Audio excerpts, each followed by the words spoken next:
बघा, राहुल गांधी पुण्यामध्ये येत आहेत. ते या देशातल्या लोकसभेचे विरोधी पक्षनेते आहेत. या देशाचे ते नेते आहेत. जरी एबीव्हीपीला ते मान्य नसलं किंवा मोदी शहा मानत नसले तरी भविष्यामध्ये पार्लमेंटला राहुल गांधींच्या समोरच विरोधी पक्षामध्ये या लोकांना बसावं लागतं. त्यांनी आता मानसिक तयारी केली पाहिजे. राहुल गांधी यांचा जो कार्यक्रम आहे मी पाहत होतो पुण्यात. पुण्याच्या पोलिसांनी त्यांना 30 अटी टाकलेल्या आहेत. देशाच्या प्रमुख विरोधी पक्ष नेत्याला लोकसभेत असलेल्या 30 अटी टाकलेल्या आहेत. राहुल गांधी का परदेशातून आलेले आहेत का? राहुल गांधी या देशाचे नागरिक नाही आहेत. पुण्यामध्ये अमित शहा येतात, अन्य काही नेते येतात, त्यांच्यासाठी अशा अटी टाकल्या जातात का? आयुक्तांकडून टाकल्या गेल्यात कधी बघा. पण आम्ही आलो की अटी टाकायच्या, खास करून राहुल गांधी. याचं कारण एकच आहे, या देशातली भारतीय जनता पक्षाची यंत्रणा आणि त्यांची सत्ता यांच्या पायाखालची वाळू सरकलेली. आणि जसं मी काल आपल्याला सांगितलं की सप्टेंबर महिन्यानंतर या सरकारच्या आणि भारतीय जनता पक्षाच्या पडझडीला सुरुवात. घाबरलेलं सरकार. मोदी आणि शहांचे चेहरे बघा तो, चेहरे बघा दोघांचे, काळे ठिपकर पडलेले चेहरे आहेत. हे घाबरलेले आहेत राहुल गांधींना. काल सुद्धा राहुल गांधींनी संसद मार्ग पोलीस स्टेशनला जाऊन जो ठिय्या मांडला आणि पॅलेट गन्स चालवणाऱ्या अज्ञात व्यक्तीविरुद्ध गुन्हा दाखल करायला लावला, एफआयआर दाखल करायला लावला आणि सरकार झुकलं. त्याच्यामुळे पुण्यातल्या भाजपच्या लोकांना वाटत असेल की ते फार मोठी मर्दुमकी गाजवत आहेत, फार मोठं शौर्य गाजवत आहेत, पोलिसांच्या मदतीने गुंडगिरी करू इच्छितात. ही त्यांना लागलेली अखेरची घरघर. ही गुंडगिरी भविष्यामध्ये मोडून काढली जाईल, हे मी तुम्हाला आता सांगतो. हा बोला. याच वेळी भाजपकडून वंदे मातरम गाण्याचं आयोजन करण्यात आलेलं आहे. पूर्ण वंदे मातरम युवा की आवाज म्हणजे काय असतं? हे वंदे मातरम म्हणजे युवा की आवाज. बाकी काय ना, बेरोजगारी, महागाई, नोकऱ्या, ही युवा की आवाज नाहीये का? वंदे मातरमचा आणि भाजपचा संबंध आला कधी? वंदे मातरमचा आणि भारतीय जनता पक्षाचा अजिबात संबंध नसून वंदे मातरमचा आणि काँग्रेसचा संबंध. ज्यांचा स्वातंत्र्य लढ्याशी संबंध नाही त्यांनी वंदे मातरमची उठाठेव करू नये या मताचा मी आहे. वंदे मातरम 1932 साली ज्या स्वरूपात घटना समितीने सुद्धा स्वीकारलं, त्यानंतर आणि आधी ज्या काँग्रेस वर्किंग कमिटीवर नेताजी सुभाषचंद्र बोस, सरदार वल्लभभाई पटेल असे लोक होते आणि त्यांनीही वंदे मातरमची 2 कडवी अधिकृतपणे स्वीकारली. ती भाजपला मान्य का नसावी? त्यांना ती मान्य असायला पाहिजे. कारण यांचा स्वातंत्र्याशी संबंध नाही, स्वातंत्र्य लढ्याशी संबंध नाही. यांनी कधी वंदे मातरमची गर्जना केली, खरंच फासावर गेले, यांचा काही संबंध नाही. आणि आता हे नसती उठाठेव करतायत. या देशामध्ये कोणीही वंदे मातरमला विरोध केलेला नाही, हे लक्षात घ्या. जंतर मंतरवर मुलं वंदे मातरम गात असताना त्यांच्यावरती पोलिसांनी लाठी हल्ला. हे फक्त ब्रिटिश काळामध्ये होतं. जंतर मंतरवर मुलींचे घोळके वंदे मातरम गात होते आणि पोलिसांनी येऊन त्यांना लाठ्या मारल्या, त्यांच्यावर पॅलेट गन चालवल्या आणि हे आता पुण्यामध्ये वंदे मातरम गात. यांच्या बापदाद्यांचा एक तरी कोणी वंदे मातरम गात फासावर गेलाय का? कशालाही ढोंग करताय. राहुल गांधी पुण्यात येत आहेत, तुम्ही स्वागत नाही करणार का? कारण तुमच्या मित्र पक्षातल्या आमदारांनी त्यांच्या स्वागताचे शहरात बॅनर लावले, त्याची चर्चा सध्या सुरू आहे रोहित पवारांनी. बघा, रोहित पवारांनी बॅनर जरी लावले असले तरी राहुल गांधी जेव्हापासून राजकारणात आले तेव्हापासून आम्ही त्यांचे समर्थक आहोत. मी एक पहिला माणूस आहे की राहुल गांधी हाच देशाचा नेता आहे सांगा. तेव्हा लोक मलाही वेळात काढत होते आणि राहुलजींनाही पप्पू म्हणत होते.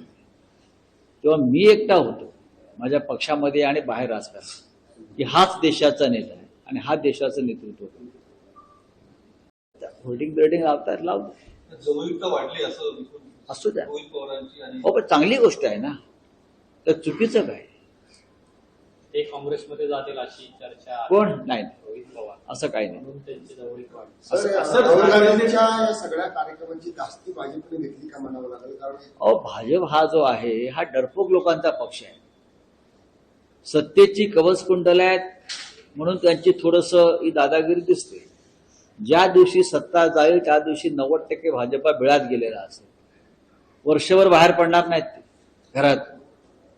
भारतीय जनता पक्षाला तुम्ही फार शूर पक्ष किंवा राष्ट्रभक्त पक्ष मानून फार चूक करताय. आपल्या कार्यक्रम उजवत असं भाजपच्या वतीने किंवा त्यांच्या AVP वतीने सांगण्यात ही भीती आहे त्यांच्या मनातली राहुल गांधींनी निर्माण. व राहुल गांधीविषयी भीती आहे. उधळून लावणार म्हणजे का उधळून लावणार? ते विद्यार्थ्यांशी बोलतात म्हणून उधळून लावणारच का? राहुल गांधींचा कार्यक्रम उधळून लावण्याची भाषा जर कोणी करत असेल तर तो दहशतवाद आणि अशा प्रकारची भूमिका घेणाऱ्यांवरती पुणे पोलीस आयुक्तांनी कठोर कारवाई केली पाहिजे. राहुल गांधी या देशाचे विरोधी पक्षनेते आहेत. ते या देशातल्या विद्यार्थ्यांशी पुण्यातल्या बोलतायत, खास करून विद्यार्थिनीशी बोलतायत. नारी शक्ती वंदना नावाचं बिलावर तुम्ही सातत्यानं आम्हाला आव्हान देताय आणि नारी शक्ती जमते आहे राहुल गांधींच्या स्वागताला, त्यांच्याशी संवाद करायला, आणि तुम्ही तो कार्यक्रम उधळून लावायच्या गोष्टी करताय. याला महाराष्ट्राच्या भाषेमध्ये गांडूगिरी म्हणतात. काँग्रेसच्या 60 लोकांवर गुन्हे दाखल झाले, पण जो राडा झालाय तो काँग्रेस विरुद्ध भाजप म्हणजे NSCI विरुद्ध अभाविप. मग अभाविपच्या कार्यकर्त्यांना अभाविपीवरती ते करणार नाही, कारण इकडल्या पोलीस आयुक्तांचा तुम्हाला इतिहास माहिती असेल काय आहे राजकीय. मला सांगायला नको. नागपूर असेल, पुणे असेल, काही प्रमुख शहरामध्ये देवेंद्र फडणवीस आणि अमित शहा मिळून जे पोलीस आयुक्त नेमलेले आहेत त्याच्यामध्ये पुण्यातले पोलीस आयुक्त आहेत. आणि काँग्रेसवरती हल्ला केला व काँग्रेसवरती गुन्हे दाखल केले. काँग्रेस हा सुद्धा एक चळवळीतला पक्ष आमच्याप्रमाणे आहे. स्वातंत्र्य चळवळीपासून ते रस्त्यावरती आहेत. मला असं वाटत नाही की काँग्रेसचे कार्यकर्ते घाबरतील.